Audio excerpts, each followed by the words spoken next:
Paz do Senhor, irmãos. Estamos começando mais um culto na presença do Senhor. Queremos desde já estar cumprimentando cada um de vocês que vai estar assistindo esse culto, com boa noite. Que o Senhor possa estar abençoando a vida de cada um que vai estar ouvindo a mensagem de hoje, que vai estar ouvindo esse culto hoje. Eu creio que aquilo que você precisa, aquilo que você necessita no seu coração, que o Senhor possa estar providenciando para você, seja aquilo que você tem pedido. Eu quero deixar uma breve palavra para vocês aqui de abertura, e depois nós vamos estar ouvindo louvor, e depois nós vamos estar ouvindo uma pregação abençoada, maravilhosa, e o Senhor vai falar grandemente com você. Eu quero ler em Hebreus, no capítulo 12, no versículo 14. Segui a paz com todos e a santificação, sem a qual ninguém verá o Senhor. Uma palavra pequena, é apenas um versículo, mas o simbolismo dele é muito grande, porque aqui fala duas coisas, que nós temos que seguir a paz com todos. O que é seguir a paz com todos? É você estar de bem com o seu irmão, você está de bem com o seu parente, você sempre está de bem com as pessoas. Isso é seguir a paz com todos. A santificação é você se posicionar no Senhor, você estar na presença dEle, você sempre fazer a vontade dEle e sempre fazer o querer dEle para a sua vida ser uma vida abençoada. Então isso é seguir a paz com todos e a santificação. Só assim nós vamos ver o Senhor, e isso não é eu que estou falando, não é revista, não é jornal, não é noticiário, isso é a palavra de Deus que manda que nós façamos dessa maneira. Então, agora nós vamos ouvir 2 louvores, e você possa estar em espírito de oração.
Irmãos, agora nós vamos estar ouvindo a palavra do Senhor. Eu quero estar convidando a nossa irmã Crisliane, que vai estar trazendo a palavra do Senhor essa noite.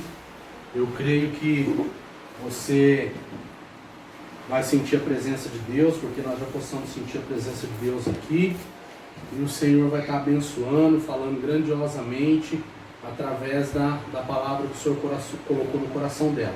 Vamos estar orando para ela, né? Amém. Senhor, Pai amado, Deus querido, aqui está a vida da tua filha, Pai, a tua serva. O Senhor colocou essa mensagem no coração dela, eu tenho certeza, Pai, que ela meditou, eu tenho certeza que ela se preparou para esse momento, e eu tenho certeza, Pai, que quem capacita é o Senhor. Dela ela não tem nada para falar, dela ela não tem nada para entregar para essas vidas que estão vindo. Mas é o Senhor quem capacita, é o Senhor que fortalece e é o Senhor que dá a sabedoria, Pai. Porque a palavra viva vem do céu. Então eu peço, Pai, e coloco desde já na tua presença a tua serva. Usa a vida dela em nome de Jesus. Em nome de Jesus. Paz do Senhor, igreja. Amém? Você vai falar a paz do Senhor, mas amém, né? Vamos dar início ao quarto ano da campanha e cada um está na sua casa, né? E eu quero agradecer a Deus primeiramente pela essa oportunidade de estar aqui e agradecer ela, Aparecido e o irmão Jefferson por essa oportunidade, né? Amém. A palavra que o Senhor colocou no meu coração, ela foi mudando, mas mantendo o foco, né? Ia ser uma passagem, mas o Senhor direcionou para uma outra. E encontra-se no livro de Jonas, no primeiro capítulo, nós vamos ler do 1 ao versículo 17. A fuga e o castigo do profeta Jonas. A palavra do Senhor veio a Jonas, filho de Amitai. Vai agora à grande cidade de Nínive e prega contra ela, porque a sua maldade subiu até mim. Jonas, porém, fugiu da presença do Senhor, na direção de Tarsis. Descendo para Jope, achou um navio para ir para Tarsis. Pagou a passagem e embarcou nele, a fim de ir para Tarsis, fugindo da presença do Senhor. Mas o Senhor enviou um forte vento sobre o mar e caiu uma tempestade violenta, de modo que o navio estava a ponto de se despedaçar. Então os marinheiros tiveram tanto medo que cada um clamou ao seu Deus, e atiraram a carga do navio no mar para deixá-lo mais leve. Mas Jonas havia descido ao porão do navio, e tendo-se deitado, dormia profundamente. O capitão dirigiu-se a ele e disse-lhe: Que fazes tu dormindo? Levanta-te, clama-te ao teu Deus. Talvez assim ele se lembre de nós para que não morramos. E cada um dizia ao seu companheiro: Vinde e lancemos sorte, para sabermos quem é o culpado por essa tragédia que nos sobreveio. Então lançaram sortes e a sorte caiu sobre Jonas. Então lhe disseram: Declara-nos agora, por culpa de quem nos sobreveio essa tragédia. Que ocupação é a tua? De onde vens? Qual é a tua terra? E de que povo tu és? Eles lhe respondeu: Eu sou hebreu, adorador do Senhor, o Deus do céu, que fez o mar e a terra seca. Amém. Então os homens ficaram com muito medo e disseram: Que é isso que fizeste? Os homens sabiam que ele fugia da presença do Senhor, pois lhes havia contado. Ainda lhe perguntaram: Que te faremos para que o mar se acalme? Pois o mar ia se tornando cada vez mais tempestuoso. Ele respondeu: Pegai-me e lançai-me ao mar, e ele se aquietará, pois sei que esta grande tempestade vos sobreveio por minha causa. Entretanto, os homens se esforçavam com os remos para voltar à terra, mas não conseguiram, porque o mar ficava cada vez mais violento. Por isso clamavam ao Senhor e disseram: Nós te rogamos, ó Senhor, que não morramos por causa da vida deste homem, e que não nos culpe pelo sangue inocente, porque tu fizeste o que te agrada, porque tu fizeste o que te agrada, ó Senhor. Então pegaram Jonas e o lançaram ao mar, e o mar cessou a sua fúria. Os homens temeram ao Senhor com grande temor, Então ofereceram sacrifícios ao Senhor e fizeram votos. Então o Senhor preparou um grande peixe para que engolisse Jonas, e ele ficou 3 dias e 3 noites no ventre do peixe. Essa é uma passagem conhecida, o livro de Jonas é curto, e resumindo o livro, né, o Senhor deu um chamado para que Jonas descesse até Nínive e levasse uma palavra que aquela cidade ia ser destruída.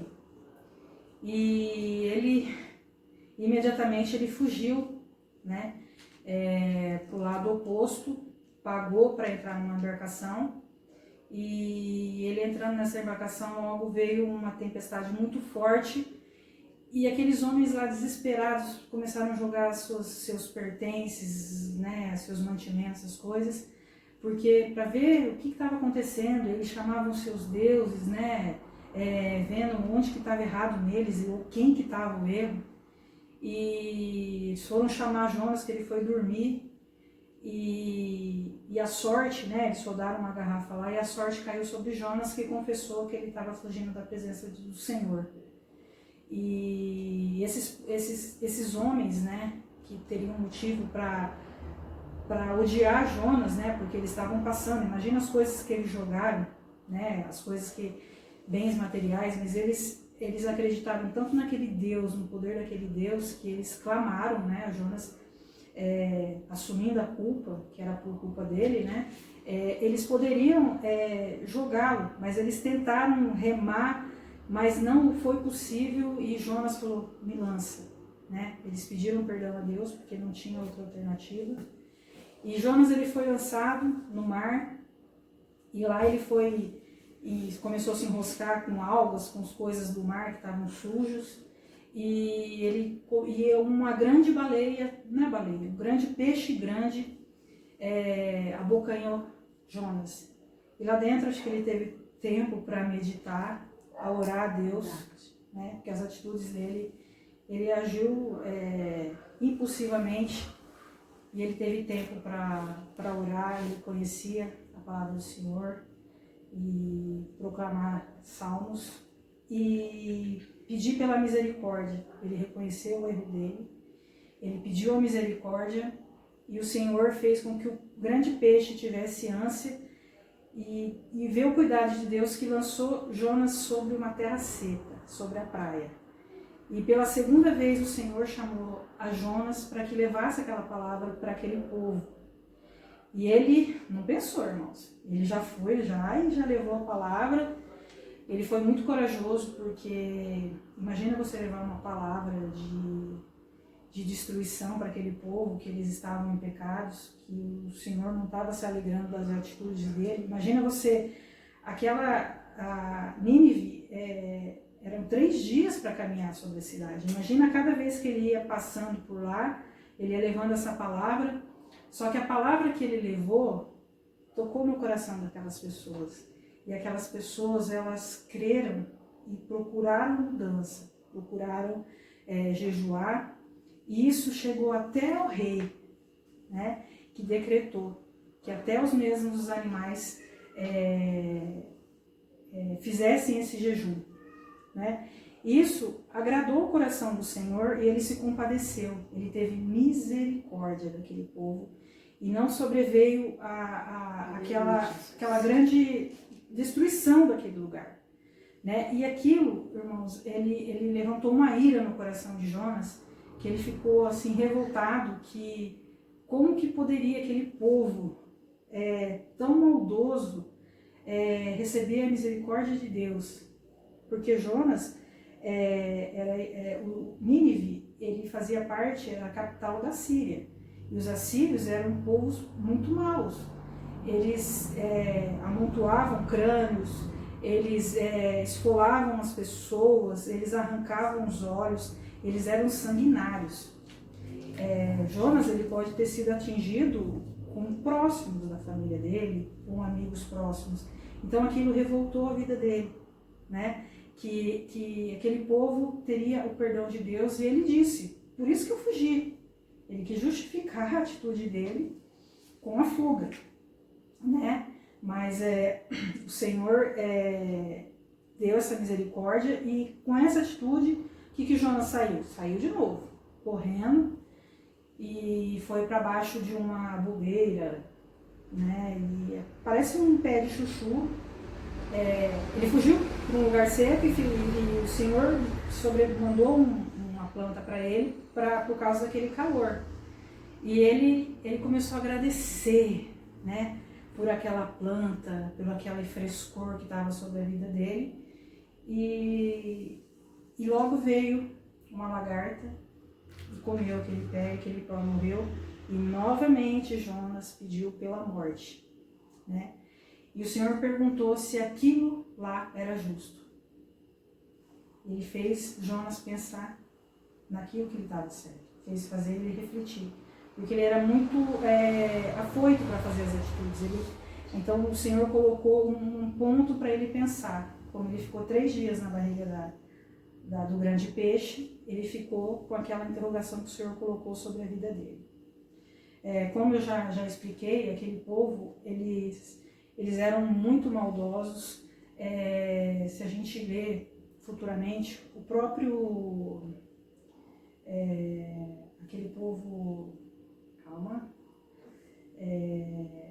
eles não estavam preocupados, eles eram destruidores, eles matavam, eles não amavam as pessoas e viviam em grande pecado entre eles mesmos, né? E o Senhor, ele estava triste com aquela situação. Ele queria levar aquela mensagem, mas Jonas, ele não aceitava aquilo. Ele falou assim, como ele fugiu, na cabeça dele deve ter passado um monte de coisa no caminho que ele estava fugindo. Para que eu vou levar essa palavra de destruição? Já vai destruir mesmo? Para que eu vou levar? Eles não estão nem aí para mim, eles nem gostam do meu povo, né? Eles não estão nem aí, deixa eles morrer lá. Ele achava que isso não ia mudar a decisão do Senhor, já era algo que ia acontecer. E ele também justificou que aí colocou uma pulguinha na orelha dele, porque por que eu vou falar um negócio desse? Eu acho que Deus está querendo fazer alguma coisa. Ele já colocou aqui, eu acho que ele está querendo mudar alguma coisa, mas isso não é justo. Passou um monte de coisas na cabeça dele. E são muitas coisas que eu quero trazer para as nossas vidas nesse momento, irmãos. É que assim, muitas vezes nós olhamos o problema, ou nós olhamos só o nosso problema. Muitas vezes o problema, ele não precisa ser um peixe grande, ele pode ser uma lagarta. E qual for o problema, muitas vezes alguns de nós criam um grande problema, cria uma grande situação, se desespera achando que aquela situação não vai mudar, que é injusto. Quer uma restauração de casamento, mas quer logo, quer para ontem. Toda a transformação, irmão, ela precisa de um processo. E a pessoa não quer passar, ela não quer reconhecer. E seja qual for o problema. E é uma pergunta assim que eu fiz, né? Cada um de nós temos qualquer tipo de luto. Se nós temos um inimigo, alguém que nos faz mal, que está nos fazendo mal, ou fazendo mal para os nossos próximos, o que nós desejamos? Aquela pessoa que nos insulta, que nos ofende, o que será que a gente deseja para essa pessoa? A gente deseja que eles morram e que a nossa bênção venha independente do que aconteça com eles, ou que eles possam receber a misericórdia do Senhor? O próprio Jonas, ele recebeu um outro, o Senhor designou para ele, para falar para Israel, que ele estava descontente com o que eles estavam fazendo. Eles estavam tristes, o Senhor estava triste porque eles estavam em pecado, e ele foi, irmãos, porque era dele, era o povo dele. Ele foi e aquele povo começou a se arrepender. Mas quando era um povo inimigo, ele não teve a mesma visão, ele não teve a mesma direção. Então a gente levar uma palavra para quem a gente gosta, levar uma palavra, estar perto de quem a gente gosta, a gente tem uma atitude. Mas e quem provoca nosso ranço? Tão comum hoje em dia, irmão. Quem provoca a nossa ira, quem tira a nossa paz, que nós desejamos para essas pessoas, irmãos? A gente pode, se Jonas ele tivesse mudado o foco dele, né? Olha o que Jonas fez. Ele ficou tão revoltado, mas quando ele fugiu, ele conseguiu fazer com que aqueles marinheiros crescem em Deus, tivessem misericórdia da vida de Jonas, tentaram remar antes de jogar ele no mar. Eles creram verdadeiramente em Deus, eles confiaram em Deus de Jonas, mas Jonas não olhou para isso. Quando aquele povo de Nínive acreditou no Senhor, ele não quis saber se era 120 mil, ele não quis saber. Mas imagina você entrar num território inimigo, você levar uma palavra pesada de destruição, você falar que aquele Deus que eles não acreditavam poderia mudar, iria fazer, e o rei ainda declarou no decreto, né, que esperava que o Senhor tivesse misericórdia dele, e foi o que aconteceu. Jonas, ele olhou no foco do mal, ele não olhou para o foco do bem, que através da vida deles o Senhor tocou, o Senhor mudou. 120 mil pessoas, eu estava olhando, era só homens, não estava contado crianças e nem mulheres, poderia chegar a 600 mil. E mais um pouquinho, eu li também que Nínive, ela foi destruída depois de 122 anos, através do profeta Naum, acho que foi Naum. Depois de 122 anos, essa cidade ela foi destruída. Mas e nesses 122 anos, nesses 120 anos, irmãos, quantas pessoas puderam crer em Deus, né? Se o próprio povo de Israel, ele atravessou o Mar Vermelho e passou um pouquinho, já olhou, já invocou um bezerro de ouro, né? Teve pecado, o próprio Jonas teve que mandar uma mensagem para eles se corrigirem, né? O que esse povo se converter, quantas vidas foram salvas, quantas vidas puderam proclamar o nome do Senhor? Bom, muitas vezes a gente só olha para uma direção. Muitas vezes, como está o nosso emocional? Muitas vezes eu vejo, a luta está pesada, a luta está isso, a luta está aquilo. Irmãos, a gente só fica focado numa coisa. Sabe aquela amizade que só sabe contar uma história, só falar um problema, só aquilo, só aquilo, só aquilo. E você deixa de abrir a sua mente, você deixa de abrir, assim, o que você precisa mudar, o que você precisa fazer. E outra, é o tempo de Deus. Vale ressaltar aqui que Jonas, ele foi antes da época de Cristo. E hoje nós sabemos que nós temos que é um mandamento a gente amar, né? E a gente tem que levar as boas novas a todas as criaturas. Mas na época ele não tinha isso. Ele não tinha o Novo Testamento, ele não tinha os 10 mandamentos para falar o que ele precisava dizer, como ele precisava agir, né? Deus foi ensinando ele. Deus teve compaixão de todas essas circunstâncias. E a gente vê a grandiosidade de Deus. Irmão, nós precisamos parar de olhar só para o nosso umbigo, olhar para o nosso próximo, olhar para Cristo. Toda mudança, ela passa por um processo. Nós cristãos estamos a todo momento mudando. Porque se vem um problema de um jeito, o diabo ou até mesmo o Senhor vai nos mudar. Ele vai fazer algo diferente para nós. Nós temos que ter mansidão. Tem os frutos do Espírito que nós precisamos praticar na nossa vida.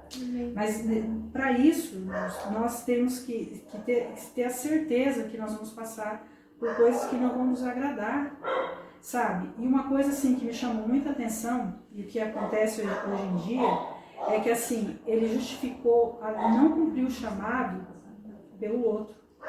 Isso acontece na igreja.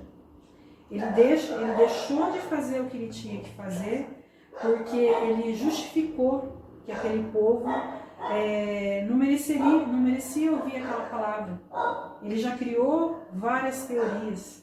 E é isso que a gente faz, irmãos. Muitas vezes a gente se magoa com o próximo, e o próximo nem sabe o que falou.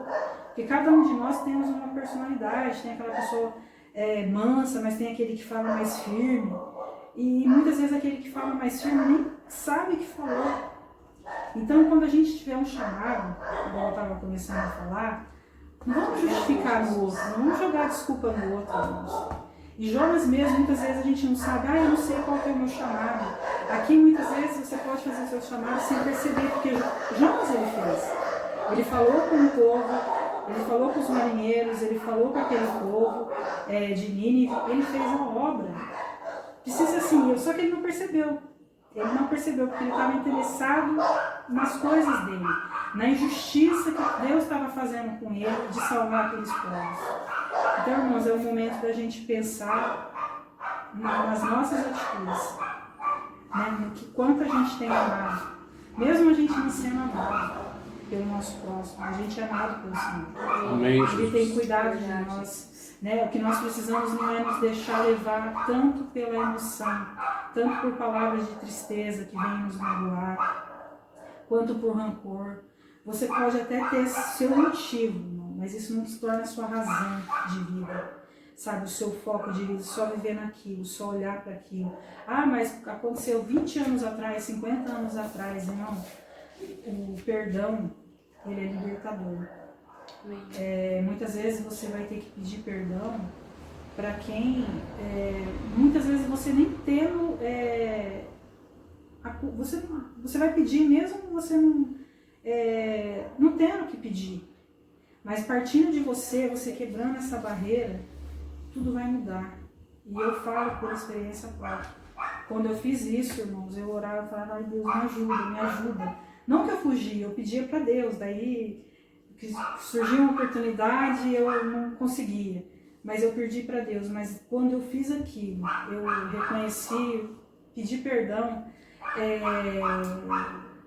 né? Até foi meio estranho pedir perdão por algo que, mas enfim, quando eu fiz aquilo me deu uma paz, sabe, irmãos? Não procure ter razão, procure servir a Cristo de verdade. A gente sabe que não é fácil, muitas vezes a gente vê quem está na frente, talvez, do ministério, quem está há tantos anos no ministério, irmãos. Mas não vamos olhar para eles, irmãos. Vamos fazer a nossa caminhada, a nossa carreira, sabe? Se alguém faz algo errado, não olhe o que ele faz. Olhe no sentido não de criticar, mas para você não fazer igual. A gente tem que mudar as nossas atitudes e os nossos pensamentos. E, bem, essa é a palavra que o Senhor deu. Eu acredito que ela foi curta, mas que nós possamos meditar nesse livro e reconhecer que o Senhor é o Deus das nossas vidas. Grandioso e maravilhoso. Amém, amém. Amém. Glória a Deus. Aleluia, Jesus.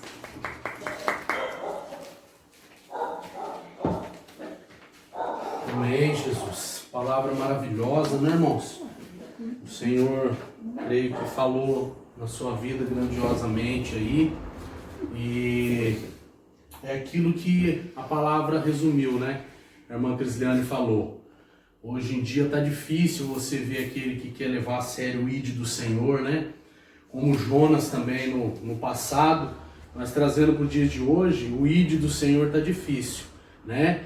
Em meio a essa pandemia, em meio a toda essa desgraça que o nosso mundo vem passando, não é somente o nosso país. Então nós podemos presenciar, irmãos, muitas das vezes o esfriamento, né?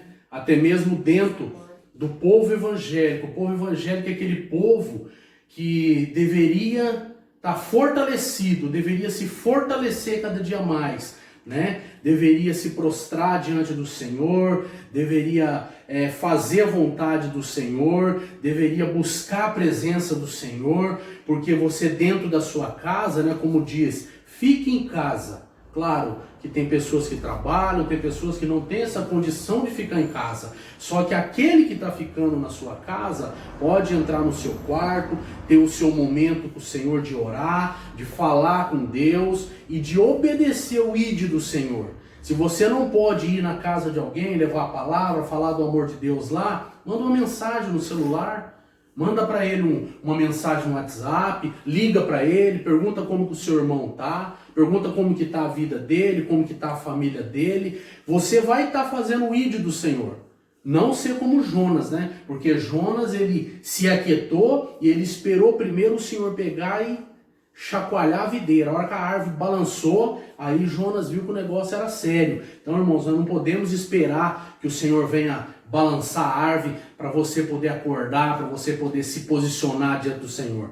Você tem que obedecer enquanto tem tempo de você obedecer. Então, o momento é esse. Faça o ID do Senhor nesse momento. Essa é a hora. Em meio a tanta crise e tantas coisas que nós estamos passando. Mas você, como servo do Deus vivo, você tem que ser diferente e fazer a diferença. E eu tenho certeza que o Senhor se agrada disso.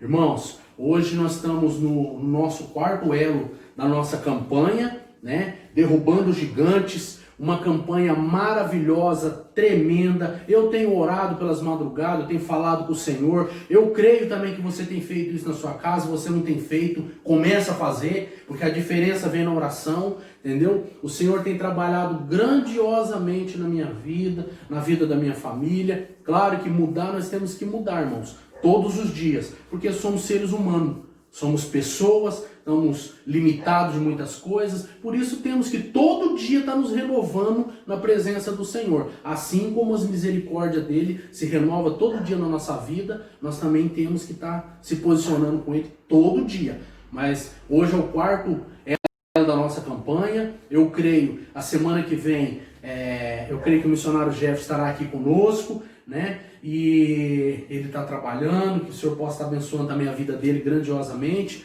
né? A família dele e a família de cada um de vocês que estão ouvindo nesse momento esse culto e que está presenciando aquilo que o Senhor tem falado com você e guardando no seu coração. Porque eu ouvi a palavra do Senhor e guardei no meu coração para não pecar contra ti. É assim que nós temos que fazer.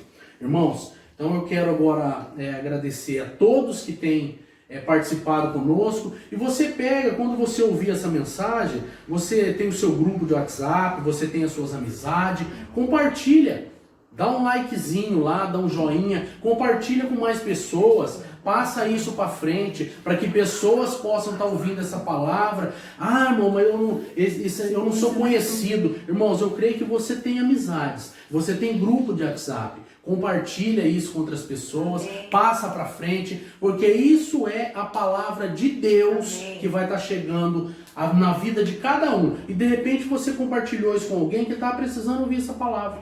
Basta você fazer isso, tá bom? Então vamos estar agradecendo ao Senhor agora e encerrando o culto de hoje. Pai amado, Deus querido, nós queremos agradecer ao Senhor pela Tua presença que nós sentimos nesse momento. A Tua presença se fez aqui na minha casa, no meu lar. Eu quero entregar a vida de cada um dos meus irmãos, Pai, diante do Seu altar. Que o Senhor possa entrar nos lares, que o Senhor possa tocar nas vidas, tocar nos corações, que o Senhor possa cuidar de cada um, Pai, ao decorrer dessa semana. Que o Senhor venha zelar por cada vida, assim como o Senhor tem feito como Deus vivo, como Pai cuidadoso, como Pai zeloso que o Senhor é para nós, mesmo sem o nosso merecimento, mas pela Tua misericórdia e pela Tua bondade, é o que eu te peço, Pai, crendo na Tua bênção, em nome de Jesus. Amém.